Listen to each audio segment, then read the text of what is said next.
Smart but sparse changes keep the Pixel 10 Pro XL among the top Android phones. It remains underpowered for tasks like gaming, but that doesn't matter if your focus is on the still excellent cameras, super bright display, or AI features. Just be aware that to get the most out of those features, you will have to wait for updates or for Google's tools to get to grips with your data. The Google Pixel 10 Pro XL is named in part after its size, but to get to grips with how good a phone it is, it would be wrong to focus on physical qualities alone. It is easy to point to things like the phone's incredibly bright display or its versatile cameras as major selling points. But this is a phone where the true value lies beyond the specs list. There are, in typical Google fashion, lots of AI features to play around with, features with a wide range of applications and utility. It's just a pity that Google seems to have learned some bad habits from Apple in not having all its features ready for launch day. Plus, Google flagship phones' inherent weakness in terms of power remains, even if battery life has improved. As the final big Android phone launch expect this year, I have been testing the Pixel 10 Pro XL against its main competition and also the latest iPhone just in case you are considering switching to or from an Apple phone.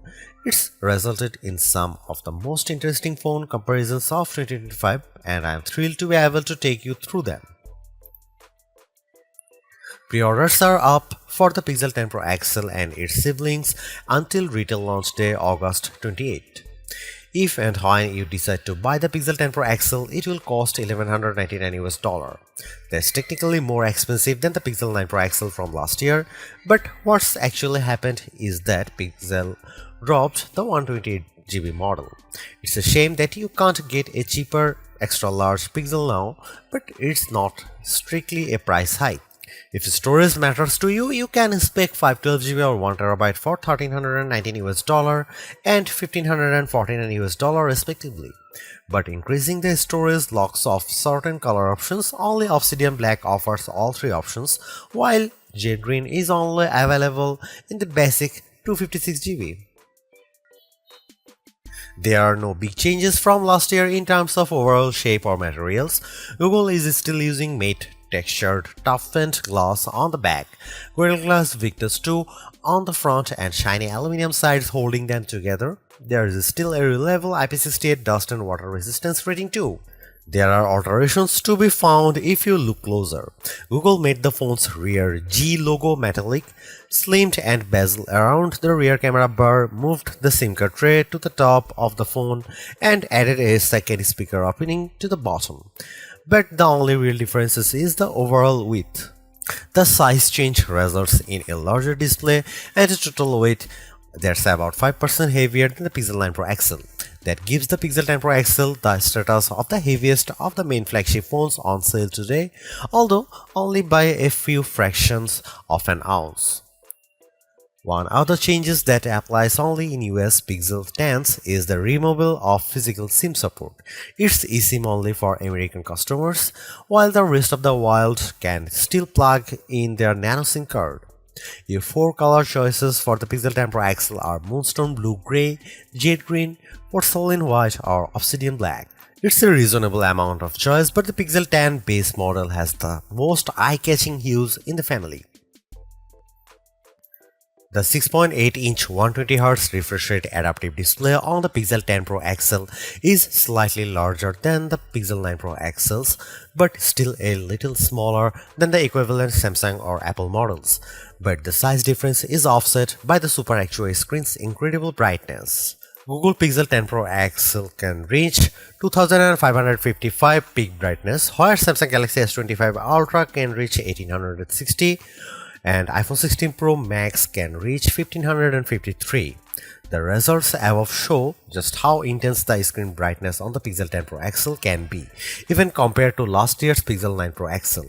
The Galaxy S25 Ultra does have the advantage of an anti-glare layer in its display, which helps deal with strong single sources of light, but in generally bright environments, and you have an easier time looking at the pixel's screen. Looking to the other results, we see the Pixel 10 Pro XL lags behind the S25 Ultra in terms of color gamut coverage and also color accuracy. In the default vivid color profile, the potential buyers needn't worry too much about that. The Pixel 10 Pro XL is still a great device for watching video or browsing photos on.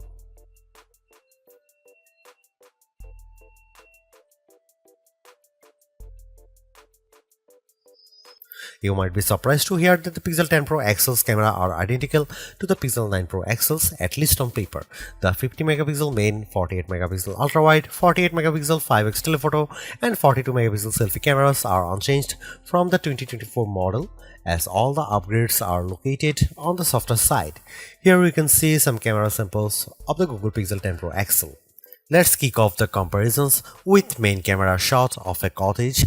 We see the first evidence of the Pixel 10 Pro XL's apparent default processing priority, balancing the brightness of all colors in the shot.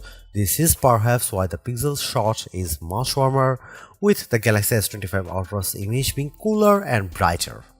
Against the iPhone 16 Pro Max, the Pixel 10 Pro XL also looks less bright but punches up the colors in return. The trees in the background in this view across a park are much easier to make out in the Google photo. And how does it compare against the outgoing Pixel 9 Pro XL? This photo of disused telephone box shows that the Pixel 10 Pro XL gives slightly stronger colors on the blue end of the spectrum, but is otherwise identical to the Pixel 9 Pro XL's image.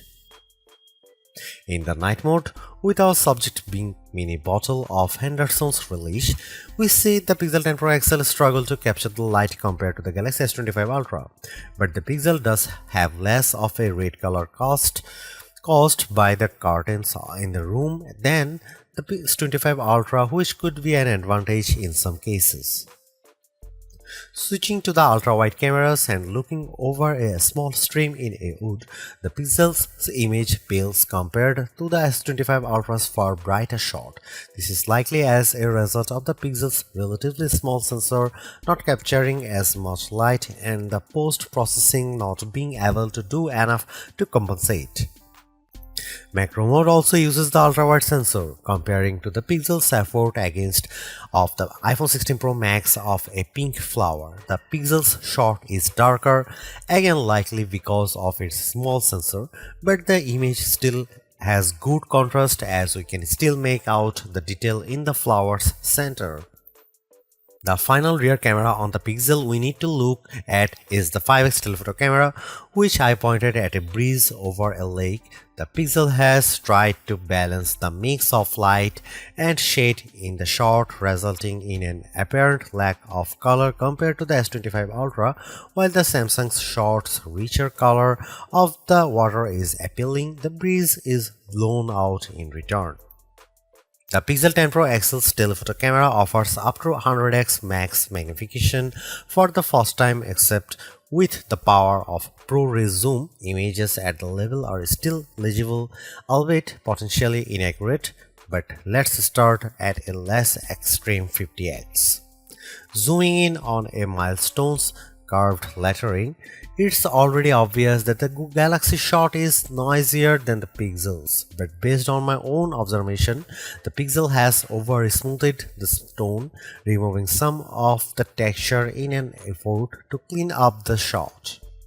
At 100x, this effect is even more noticeable. A stone that's been sitting outdoors for who knows how long is unlikely to be as smooth as the Pixel's shot would have you believe.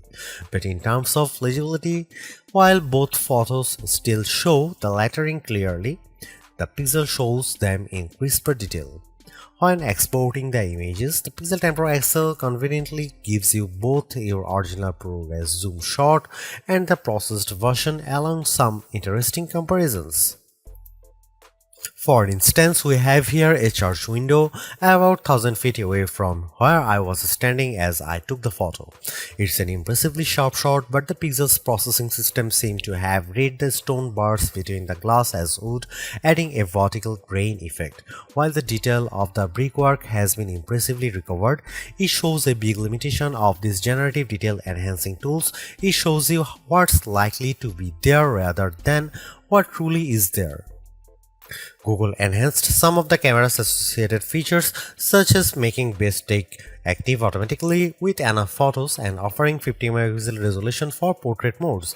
But the all-new feature, and the one I spent the most time with, was Camera Coach, the new photography teaching tool that's accessible right from the viewfinder. This is currently in preview, so hopefully it powers will multiply in the future, but right now it's more of an interactive forming tool. It will detect what you are pointing the camera at, offer some suggested compositions, and then give you tips on which camera lens to use, where to stand, and how to position the subject. If you can, it's a fun, personalized way to learn.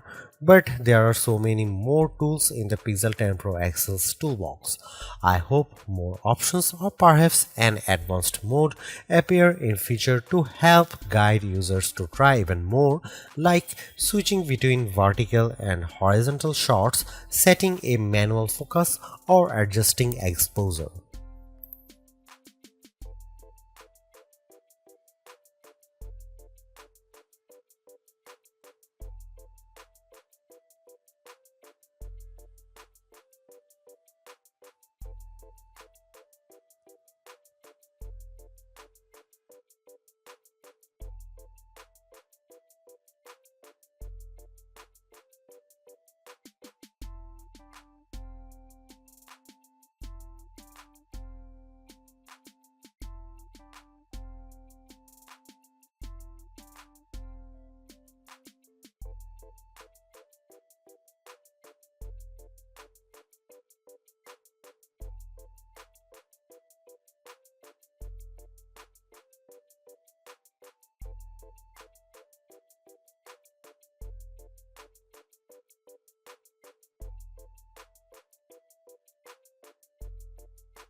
Google's made a few but effective upgrades to the Pixel 10 Pro XL.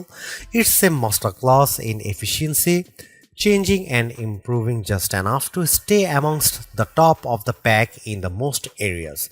The display's brightness is unmatched, and the camera's ultrawide perhaps aside offer a balanced, natural look that I can see a lot of people liking. It's unfortunate that the Pixel 10 series is still the lowest powered of the flagship phones on sale today and lags behind its main rivals on battery efficiency. Hopefully, access to Google's latest AI tools makes up for that for anyone who decides to take the plunge, although perhaps give it a couple of months if this is your primary reason. Hopefully, by then the seemingly incomplete Magic Q and the preview version of the Camera Coach will have been made whole. The Galaxy S25 Ultra may still be a better pick for you if you want more power and power efficiency from your phone. The Pixel 10 Pro may also be a better fit than the XL, considering you only sacrifice display size and battery life for a cheaper phone that's otherwise just as capable as its larger sibling. But the Pixel 10 Pro XL is the most capable and competitive of Google's latest batch of phones. If you are buying a phone right now and want best-in-class software combined with top-tier hardware, this Pixel is probably the one to pick.